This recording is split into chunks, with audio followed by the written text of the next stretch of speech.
Welcome back. We are live in NYC, and Joe LaRocca has the introduction of our special guest. Not that he needs any introduction at all. We have a special retail guest and expert. Because we've already established everyone knows Bill Titus. We have. Okay, wait. Are we going to get a tweet on that to see how many people do and don't? We might. Yeah. Okay. Hashtag I know Bill Titus. Hashtag I know Bill Titus. Exactly. So for those of you that don't know Bill, Bill was the Vice President of Loss Prevention with Sears. He's been an industry leader, really a change agent in the loss prevention business for many years now. He was the chair of the National Retail Federation's Loss Prevention Advisory Council. He was recognized here at this event 2 years ago for being one of the leading loss prevention executives. He's been a mentor to me. Surprise. Surprise. I had to do it. surprise. I knew he was Already going. named How many did he Already have? named Right. I've been praised and punished by Bill in public and private. So That's true. So in full disclosure, I am a huge Bill Titus fan. Bill, thank you so much for spending a few minutes with us. Absolutely. I'm listening to the description here, and I'm thinking the only conclusion I can draw from this is I'm old. No, or I'm leading you down that windy path and setting you up for a question. No, yeah, right. Or Yeah. distinguished. See, that's different than old. I prefer distinguished. I like that There one. we go. That's right. All right, Okay. so he's got the serious questions. Okay. Uh-oh. So, okay, Here it so comes. I'm not leading you down the path. But what I am really interested in, so you're here at the National Retail Federation's big show.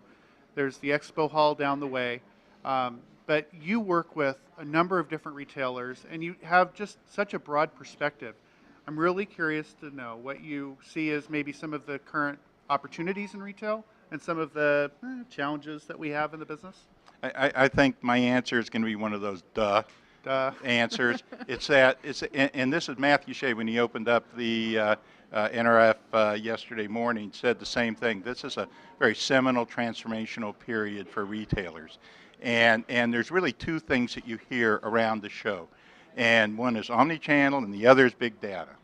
And you know, when you think about omnichannel, you think about none of us have done that before, right? So we got to start thinking about, well, what does that omnichannel really mean? Well, buy online, you know, pick up in store, or buy in store, you know, deliver it to home, and all of the different permutations you have to that.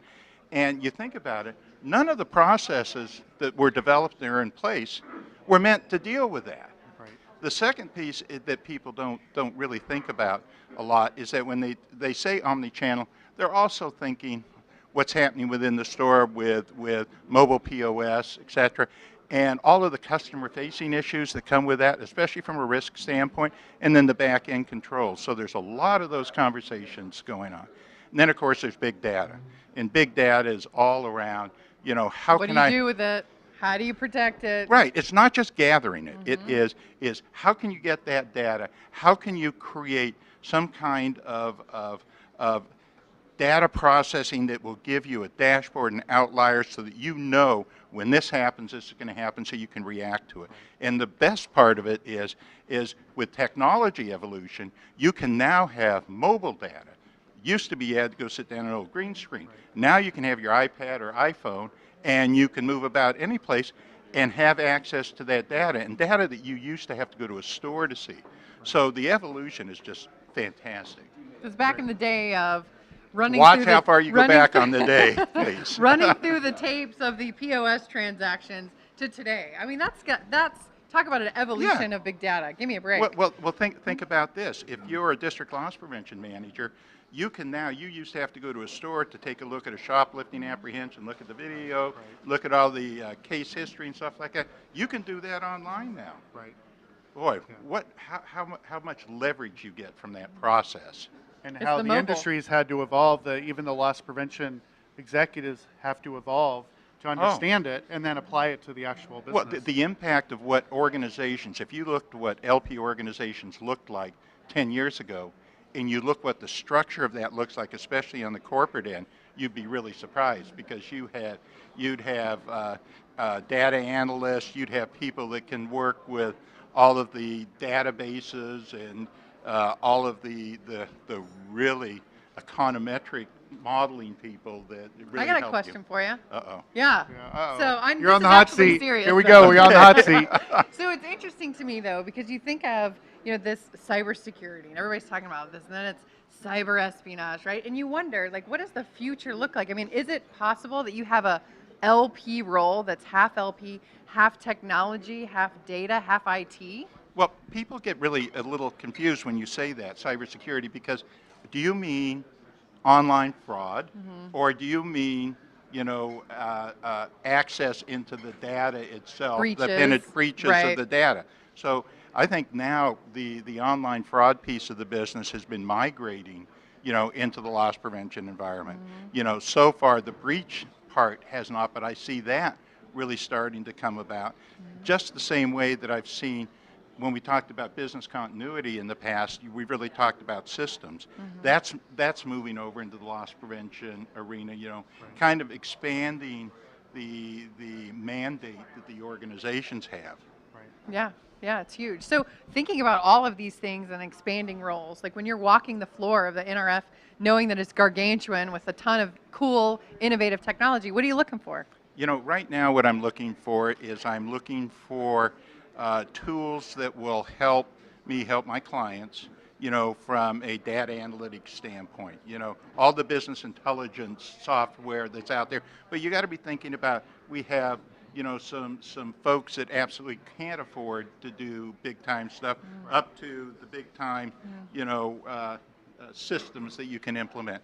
So I'm having a great time having conversations around that and bringing information back with me that I can share with our clients. That's great. Now, Bill, as you look at sort of the way ahead, today we've spent some time talking about LP executives and sort of their tips. Through the years, you have been a mentor, leader, pyramid head, both in the operations side and the loss prevention side of the business.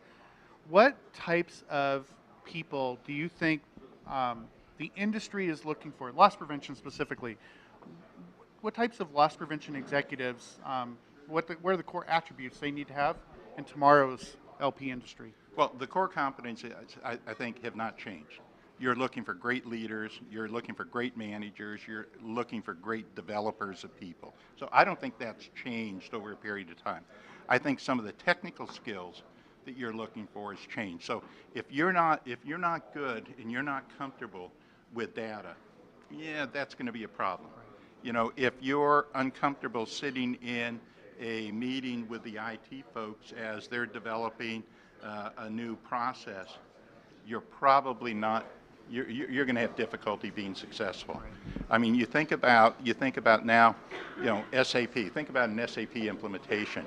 If you're not sitting at the table on something like that, you are absolutely out of luck, because you're not going to get any of the information back that's going to help you manage the risk and the loss within the business and help the profitability of the company. So a technology base of knowledge is probably a good thing to get going on, right? Oh yeah, absolutely. I was remembering a conversation with some people, and they were talking about this conversion to SAP, and it's let's make it a little generic. Okay. They're talking about a conversion to a large Why, new Joe? technology platform, and the That is so feedback, much fun. That's so much fun to learn, but it's a real process. You have to learn the systems and the modules and everything else.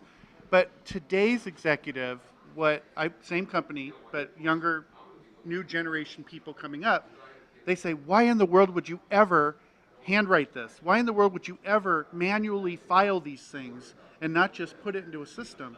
And that's so exciting, because you and I talk technology a lot, so it is so exciting. But I have.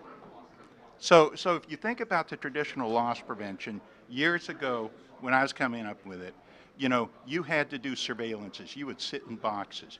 You would have to bust up in the rafters. Yeah, right? you would have to bust the Crawling, register. pulling cable. Okay, so there are better technologies now that enable you to do it. The problem is, how do you get into their mindset, that investigative process?